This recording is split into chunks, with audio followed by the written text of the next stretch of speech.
Salut tout le monde. Donc pour aujourd'hui, euh, pensez à vous abonner, mettre un pouce, tout ça, tout ça.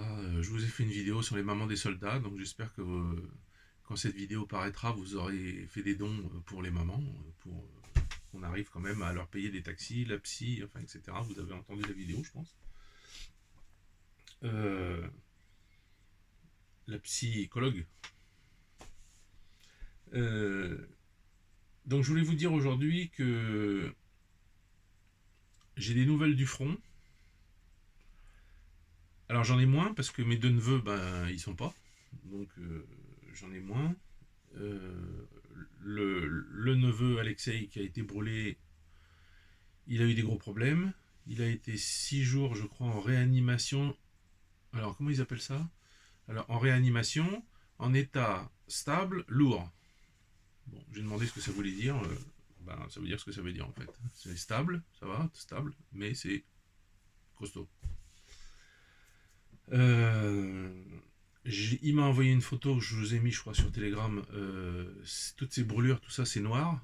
Donc ça veut dire que c'est en train de faire des croûtes, quoi. Donc bah, les croûtes en dessous de la croûte, ça soigne, quoi. C'est le but de la croûte. Euh, il a mal dans les bras. C'est pour ça qu'il ne m'écrit pas beaucoup, parce qu'il a du mal, quand il bouge les doigts pour écrire sur un clavier ou sur le téléphone, ça lui fait mal dans tous les nerfs, ici, là. Donc il n'écrit pas beaucoup. Sinon, le front. Euh, je crois comprendre qu'en France, on n'en parle pas trop en ce moment. Pourquoi on n'en parle pas trop? Parce qu'ici, on en parle. Et ici, on voit que chaque jour, il y a tant de soldats ukrainiens qui sont tués, tant de villages qui sont repris. Euh, je pense, moi, personnellement, c'est mon avis à moi perso. J'ai pas d'infos là-dessus, mais moi, je pense, parce que c'est ce que je ferais. S'il y avait un écroulement de l'armée ukrainienne et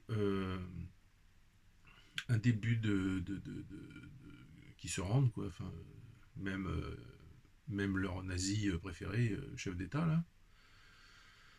Le faux chef d'État, puisqu'il n'est pas élu par personne. Il est juste. C'est un dictateur, en fait. Il a la place de dictateur.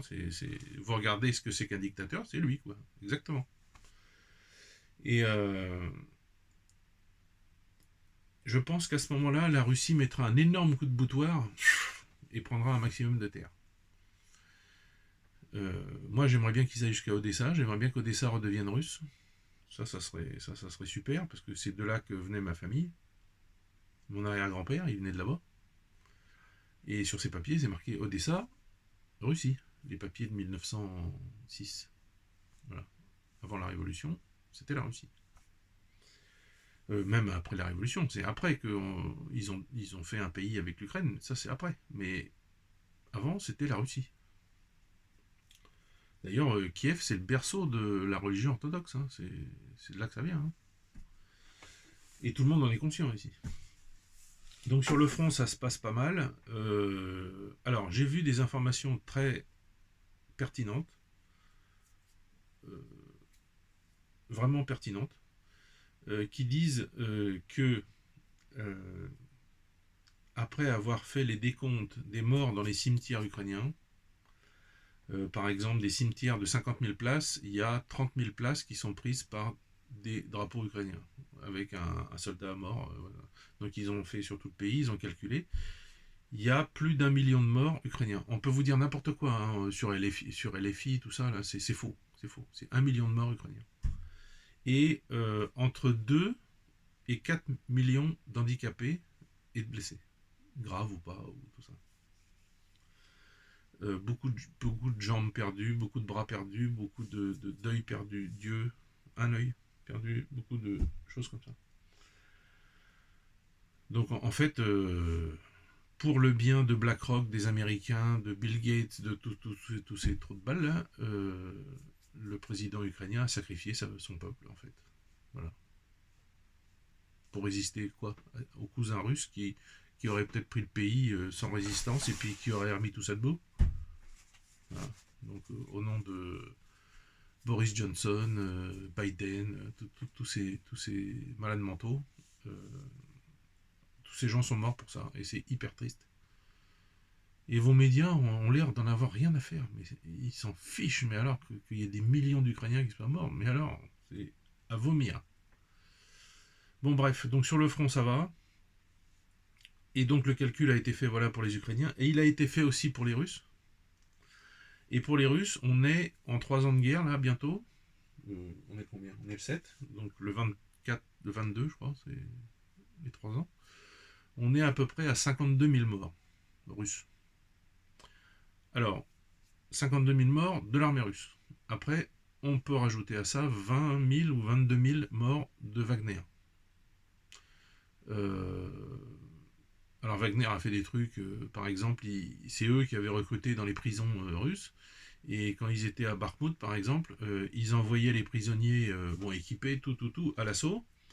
On voyait où étaient les positions défensives ukrainiennes, et une fois qu'ils s'étaient tous fait laminer, c'est les soldats professionnels de Wagner qui allaient et qui réduisaient les poches de résistance et tout ça. Enfin, bon, c'est comme ça.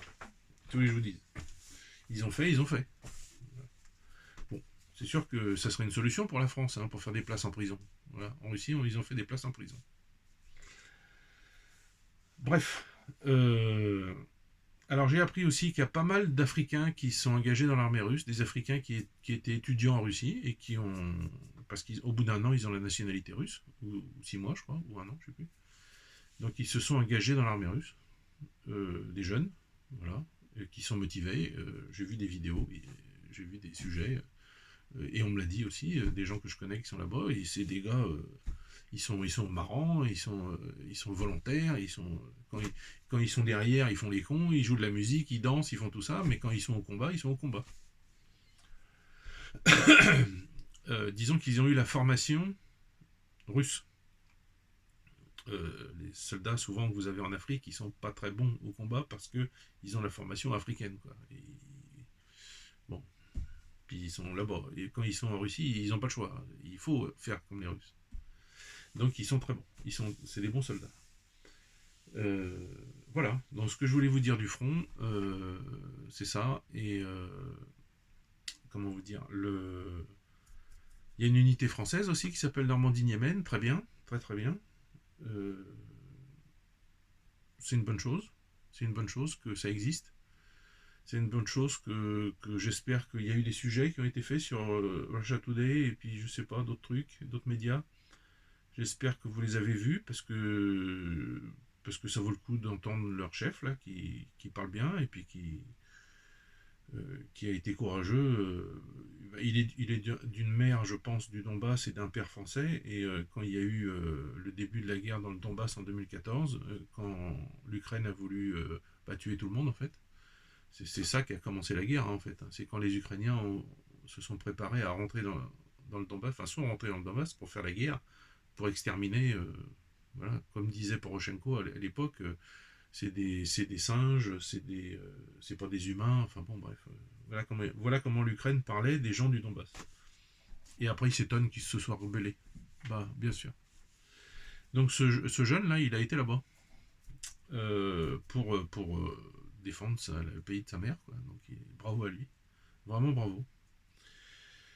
Voilà ce que je voulais vous dire sur le front. Ben, c'est pas.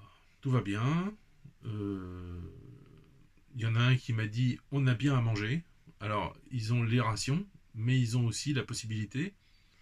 Et les gens du coin sont pas bêtes, ils ont augmenté les prix exponentiels, d'une manière exponentielle. Ils peuvent aller acheter un poulet.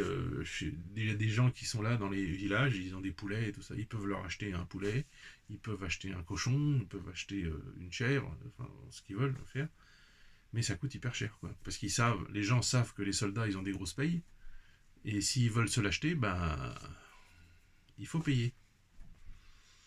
Donc, ils peuvent se faire du poulet rôti, ils peuvent se faire ci, ils peuvent se faire ça. Ils ont des systèmes pour éviter les fumées, chose que je ne connaissais pas. Ou, comme mon neveu m'avait dit, dans le bunker qui s'était tous construit, là, hyper profond, qui lui a pas trop servi, puisqu'il a été brûlé, en fait. Mais les autres pièces, après, ont été protégées. Il y a une pièce, il y a une autre pièce, il y a une autre pièce, et au fond, c'est une porte en bois, c'est marqué Banya, comme un banya en russe, et il y a un banya dedans, et la cheminée, il y a eu un tunnel de 100 mètres qui a été creusé, et les fumées sortent à 100 mètres de là. Donc en fait, si les Ukrainiens voient la fumée et bombardent, bah, c'est à 100 mètres, quoi. Donc ça va.